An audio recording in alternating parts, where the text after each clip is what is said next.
13h, 14h, Europe 1 Info. La suite avec vous, Clélie Mathias, et vos deux chroniqueurs, les deux journalistes, Xenia Federova et Sébastien Ligné. Xenia Federova, bonjour. Bonjour. Merci de nous rejoindre, bienvenue à vous. On va parler évidemment de cette tractation, de cette réunion qui va avoir lieu, j'en parlais dans le journal permanent, entre Vladimir Poutine et l'émissaire américain Steve Witkoff, ainsi que Jared Kushner. Écouterez tout d'abord Catherine Leavitt, la porte-parole de la Maison-Blanche, qui a estimé hier soir que les États-Unis étaient optimistes quant à une paix prochaine entre l'Ukraine et la Russie. Je pense que toute l'administration est très optimiste. Vous l'avez certainement remarqué, toute l'équipe du président, y compris l'envoyé spécial Witkoff, le secrétaire Rubio, le vice-président, le président lui-même et même le secrétaire Exet, tout le monde a travaillé d'arrache-pied sur ce dossier et tous veulent vraiment voir cette guerre prendre fin. Xenia Federova, ça semble bien se passer. Qu'est-ce qui a permis, selon vous, ce rapprochement ? Quel a été le déclencheur ? Déjà, c'est la volonté de Donald Trump de finir cette guerre. Parce que sans cette volonté, je pense que jamais on a eu ces échanges entre les Américains et les Russes. Rappelons que sous Biden, tous les contacts diplomatiques étaient arrêtés avec la Russie.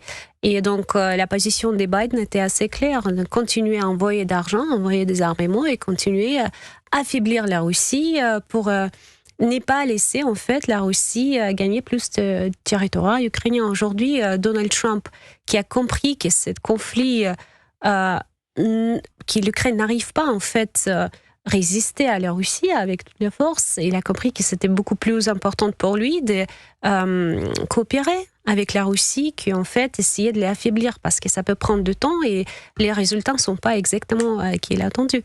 Donc je pense que c'est évidemment grâce à la volonté américaine. Après, il y a aussi une volonté de la part de la Russie parce que si la Russie vraiment voulait juste continuer sur les terrains, aucun contact pourrait être nécessaire pour la Russie. Donc aujourd'hui, on a vu déjà plusieurs tentatives de négociations entre les délégations russes et ukrainiennes, délégations russes et américaines.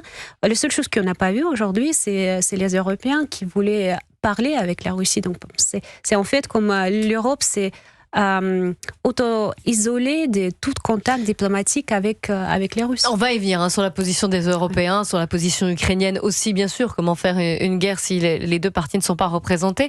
Juste avant, je ne sais pas si vous avez vu cette enquête du Wall Street Journal.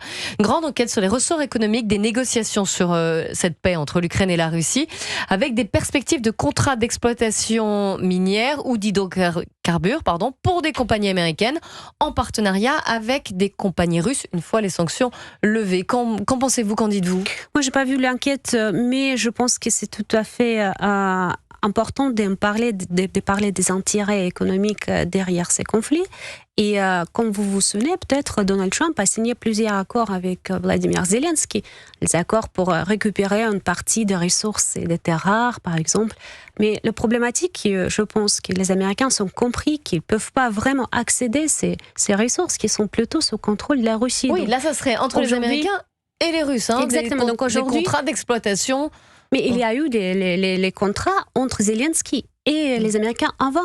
Le seul problématique avec ça, c'est que Donald Trump ne sera pas capable d'accéder à ces ressources seulement avec Zelensky. Donc il a compris qu'il doit travailler avec les Russes s'il veut vraiment profiter de ça. Je vais ajouter une autre chose. Il y a aussi les intérêts des Européens. Les reconstructions de l'Ukraine et tout ça. Donc, on peut aussi comprendre pourquoi les Européens résistent de cette volonté de Donald Trump de signer un accord avec la Russie, parce que dans ces cas, toutes les entreprises européennes seront dehors de ces profits, on peut dire. Sébastien Ligné. Oui, moi, je trouve que cet article du Wall Street Journal, il révèle quelque chose de très important qu'on avait tous compris, mais quand même qui est important de signaler, c'est la prédisposition de Donald Trump pour les questions commerciales et financières qui en fait anime tout son logiciel de pensée politique. Même sur le plan géopolitique, on l'a vu avec la Chine et Taïwan, on le voit aujourd'hui avec l'Ukraine. Il n'y a pas que le prix Nobel de la paix, en gros. Exactement, c'est ce que vous dites. Question des accords commerciaux, du business, c'est essentiel chez lui. On va dire aussi, c'est peut-être aussi parce qu'il vient de ce milieu-là et qu'il a toujours une réflexion économique derrière l'intérêt de la paix et seulement de la paix, entre guillemets. Maintenant, pour Donald Trump, c'est aussi une question de politique nationale. Donald Trump a été élu en partie sur la promesse de mettre fin à la guerre en Ukraine. Il promettait de le faire en moins de 48 heures ou 24 heures. Bon, c'était évidemment un slogan, mais l'idée, c'était de dire Joe Biden n'a réussi à arrêter aucun conflit, voire en créer d'autres.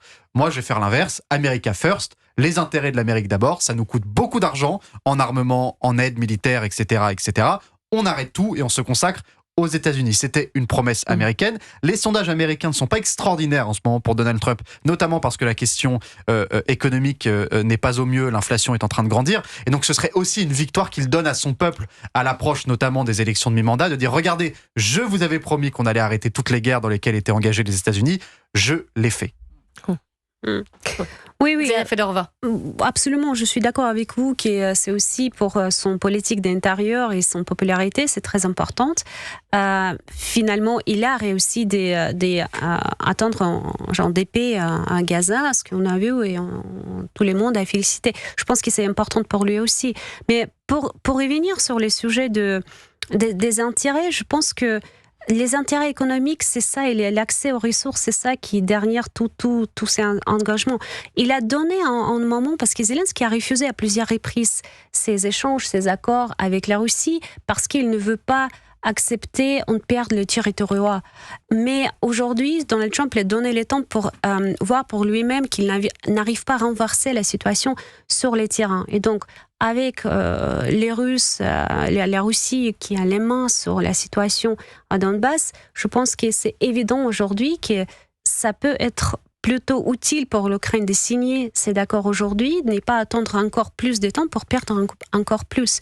Et aujourd'hui, cet rendez-vous avec Witkoff et Poutine est très important, mais la vraie question, quel accord va-t-il proposer à Poutine? Est-ce que c'est un accord qui était basé sur les 28 points, qui est considéré les intérêts des Russes, ou est-ce que c'est un accord qui était corrigé après, comme on a entendu selon les médias, et maintenant c'est à 19 points, où le point plus important pour les Russes était retiré? Et c'est ça la vraie question. J'espère que ce rendez-vous prend place avec les échanges derrière, et il y a un accord qui peut être acceptable pour la Russie. Et pour les Ukrainiens ou pas? Parce que je pense que si on écoute ce que Vladimir Zelensky continue à dire, et ses proches continuent à dire, ce qu'il ne veut pas perdre 1 centimètre des territoires. Dans ces cas, ce sera inacceptable pour l'Ukraine, à mon avis. D'après ce que j'ai compris, il y a surtout dans les territoires, il veut absolument garder les territoires, notamment la partie du Donbass qui n'a pas encore été conquise par les Russes, et qu'il se dit prêt à continuer de se battre pour que ces territoires n'échappent pas à l'Ukraine. Ça, c'est une très bonne question, parce que la Russie continue à avancer, pas 100% des Donbass et en fait sous le contrôle russe. Donc pour la Russie, les objectifs d'avoir tout le Donbass sous le contrôle russe aujourd'hui, et si Zelensky veut absolument garder cette partie-là, on peut avoir un problème, évidemment. Mais je pense qu'il y a encore beaucoup plus... les points plus importants que les territoires, c'est les garanties de sécurité. Ouais, on va y venir. J'étais sur la partie déjà territoire. Mais bien sûr, les garanties de sécurité, on en parlera, notamment avec le rôle des Européens et de la France. Sébastien Ligny. Elle est forcément complexe, cette question, parce que si on se place dans la peau d'un Ukrainien, on peut comprendre qu'un Ukrainien n'ait pas forcément envie de lâcher des territoires qui, de facto, lui appartiennent. Si ça arrivait en France, je ne suis pas certain que les Français seraient ravis de lâcher à nouveau l'Alsace et la Lorraine parce qu'ils seraient occupés par l'armée allemande ou que sais-je. Maintenant, il y a aussi une réalité géostratégique et militaire, c'est-à-dire que ces territoires, ils sont en grande partie conquis par l'armée russe, et il n'y a aucun scénario plausible où l'armée ukrainienne les regagne à nouveau, si vous voulez. Donc il va bien falloir se poser à un moment donné la question de quel territoire on accepte de lâcher. Ça, c'est évident qu'on ne pourra pas faire une paix sans la question des territoires. Maintenant, les Ukrainiens, ils ont aussi le droit de dire, d'accord, on peut lâcher des territoires, mais nous, en face, il nous faut des conditions extrêmement strictes pour nous assurer que les Russes ne reviendront plus. Parce qu'en effet, c'est aussi cela la question.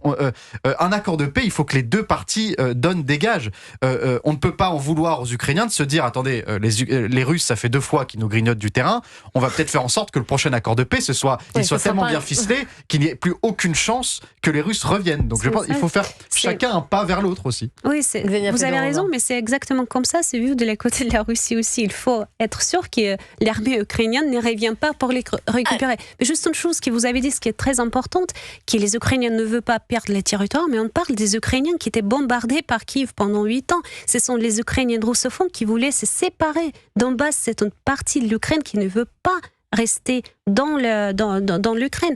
Donc vous pouvez dire que les partis de l'Ouest ukrainien ne veulent pas, mais les partis de l'Est, ils ont fait son choix. Allez, on va continuer d'en parler. Justement, on parlera de ces garanties de maintien de paix, des garanties de sécurité occidentale. C'est bien sûr un des points clés qui sera débattu aujourd'hui à Moscou. On en parle avec vous. Et puis on reviendra aussi sur ce fait, la Maison-Blanche qui confirme avoir frappé 2 fois un même bateau soupçonné de narcotrafic. On parlera de ces méthodes des États-Unis contre les trafics de drogue. Sébastien Ligné et Xenia Federova sont avec moi en studio dans Europe 1. 13h, 14h, Europe 1 Info. Dernière partie à 13h47 sur Europe 1. Vous écoutez Clélie Mathias et ses 2 chroniqueurs, Sébastien Ligné et Xenia Federova. On continue bien sûr à parler de ce plan de paix qui est en train d'être élaboré entre l'Ukraine et la Russie. Je vous rappelle que les émissaires américains Steve Witkoff et Jared Kushner sont en route pour Moscou et qu'il devrait y avoir une rencontre avec Vladimir Poutine d'ici 1h30 maintenant.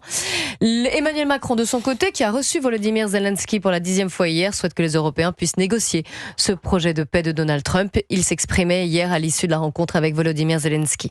Quand on parle de garanties de sécurité, elles ne peuvent être discutées ou négociées sans que les Ukrainiens, dont c'est le territoire, soient autour de la table et sans que les Européens et l'ensemble des alliés de la coalition des volontaires soient autour de la table, puisqu'il s'agit aussi de la sécurité du territoire européen. Alors, Xenia Federova, pour paraphraser Emmanuel Macron, comment faire une paix aux portes de l'Europe sans les Européens ? On a l'impression qu'ils ont été totalement oubliés dans l'équation. Je veux dire, c'est peut-être pas sans les Européens, mais malgré les Européens, il y a des tentatives. C'est-à-dire que comme je dis, l'Union européenne n'a plus de marge diplomatique et se auto-enfermer dans une ligne maximaliste qui rend impossible tout compromis réaliste. Je me suis noté cette réflexion ce matin.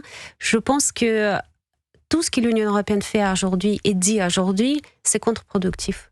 Ça avance pas le paix. Mais c'est contre-productif pour la paix, vous dites ? Pour la paix, oui. Pour la paix et pour les Ukrainiens qui continuent à mourir. C'est juste incroyable. Souvenez-vous, c'était pas l'Union européenne, c'était Boris Johnson en 2022 qui a demandé à Zelensky n'est pas signé un accord de paix. On pourrait finir cette guerre même avant, il y a quelques années avant. Donc aujourd'hui, l'Union européenne continue d'encourager Zelensky. Malgré tous les scandales de corruption autour de lui, il continue de l'encourager, de continuer de poser les conditions qui sont les lignes rouges pour la Russie. À la place de trouver un compromis, ce que Donald Trump est en train d'essayer de faire, l'Union européenne reste très ferme, mais sans aucune, on peut dire, façon Trump, carte dans les mains. Qu'est-ce que c'est pas si pas un sabotage d'un accord de paix. Oui, mais Donald Trump, il est loin. Les Européens, eux, ils sont concernés. Cette guerre, elle se passe aux portes de l'Union européenne. Oui, donc exactement. Il peut y avoir des craintes aussi. Comme disait Sébastien Ligné, il y a eu déjà deux invasions russes en Ukraine et pourquoi pas une troisième comme ça aux portes de l'Europe. Donc c'est normal aussi que les Européens soient impliqués. Hypothétiquement, on peut envisager une menace russe, comme on a entendu Emmanuel Macron parler, le chef d'état-major parlait de ça. L'OTAN qui dit qu'il aura une guerre avec la Russie en 2030, mais hypothétiquement, c'est encore plus important de trouver une voie diplomatique, d'arrêter cette guerre, de trouver les conditions importantes et de voir les garanties, le même OTAN et le même des États-Unis sur ces accords de paix. Ursula von der Leyen qui continue de dire qu'il n'y a aucun échange sans les Européens. Ok, ça peut être utile, mais sauf qu'il n'y a pas un échange diplomatique, c'est une narrative des guerres de la part de l'Union européenne contre la Russie. Donc c'est ça, comme les Russes le voient, c'est les discours bellicistes. Et en plus, ils sont en train d'essayer de toujours cacher la vérité. Souvenez-vous, au début, Ursula von der Leyen dit que l'armée russe est en train de s'effondrer. C'était répété par Emmanuel Macron et ses proches. Donc, le fait que la Russie pas seulement résiste aux sanctions, mais en armée forte et qui continue à avancer sur le terrain, c'est une vérité que l'Union européenne essaie de cacher depuis le début. Et la question qu'on peut se poser, pourquoi ? Sébastien Ligné. En fait, le problème de l'Union européenne, qui est dans une période de déclassement généralisé, pas simplement sur la question géopolitique, on pourrait parler des questions économiques et commerciales également, mais le grand problème, c'est que déjà, pour parler de l'Union européenne et de l'Europe, il faudrait déjà qu'il n'y ait qu'une seule voix. Parce que quand Donald Trump parle, il n'y a qu'une seule voix au chapitre. Quand Vladimir Poutine parle, il n'y a qu'une seule voix au chapitre. L'Union européenne, c'est quoi ? C'est un assemblage hétéroclite où tout le monde n'est pas d'accord entre eux. Donc déjà, pour être d'accord sur une position de force à adopter au nom de l'Europe, Il faudrait déjà que tous soient d'accord entre eux, ce qui n'arrivera jamais. Parce que moi, quand j'entends Emmanuel Macron qui qualifie Vladimir Poutine d'ogre, Emmanuel Macron qui vend des rafales ou qui promet des rafales à Volodymyr Zelensky, alors qu'on sait pertinemment que ces rafales n'arriveront jamais. Et quand j'entends, par exemple, Giorgia Meloni ou dans un autre style, Pedro Sanchez en Espagne, j'entends 3 sons de cloche totalement différents. Donc déjà, c'est compliqué de peser dans les négociations quand on ne sait pas quel est le visage du négociateur européen. Premier point. Et puis deuxième point, mais l'Europe, c'est un enfant qui essaye de faire un bras de fer avec deux bodybuilders, si vous voulez. On n'a pas les armes démocratiques, on n'a pas les armes militaires, on n'a pas les armes géopolitiques pour s'asseoir à la même table. Mais on est concerné, oui et non. Enfin, évidemment, être concerné, ça voudrait dire qu'il y a des frontières européennes. Déjà, ce n'est pas le cas. Ça aussi, c'est une question.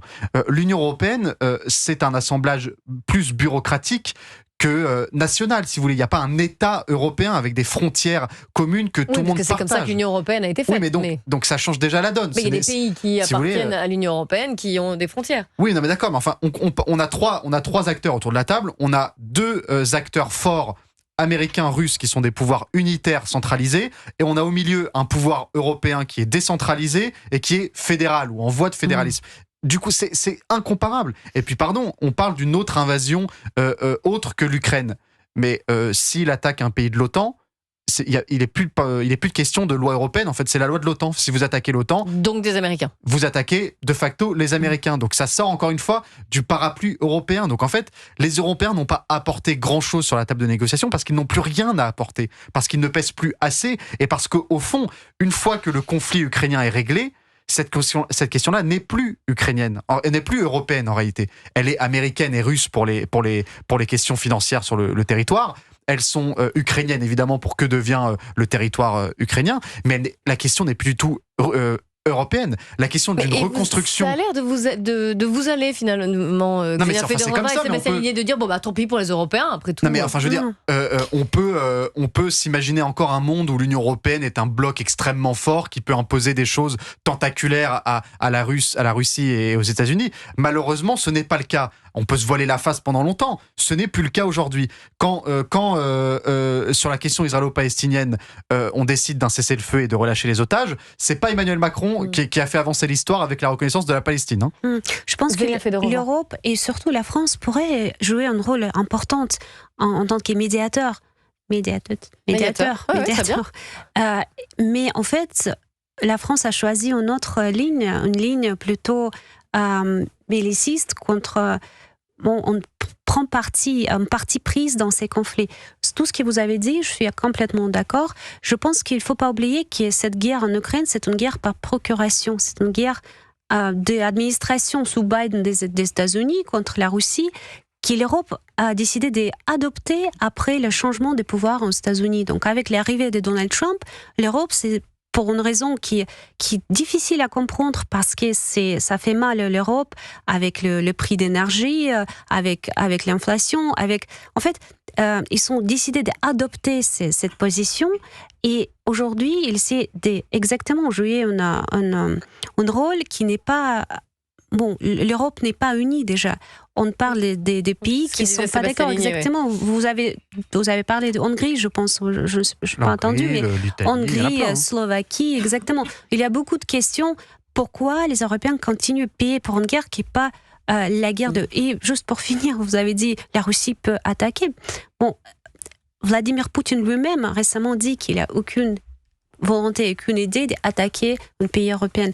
Donc vous avez un choix. Soit vous croyez à ce que vos dirigeants vous disent aujourd'hui, mais peut-être pour raisons différentes, pour vraiment rediriger l'opinion vers un autre côté, ou vous essayez en fait gérer ces conflits par les voies diplomatiques. On va suivre de toute façon les discussions et ce qui va se passer à Moscou aujourd'hui. Vous l'avez dit, c'est très important cette rencontre entre les émissaires américains Witkoff et Kushner et puis Vladimir Poutine.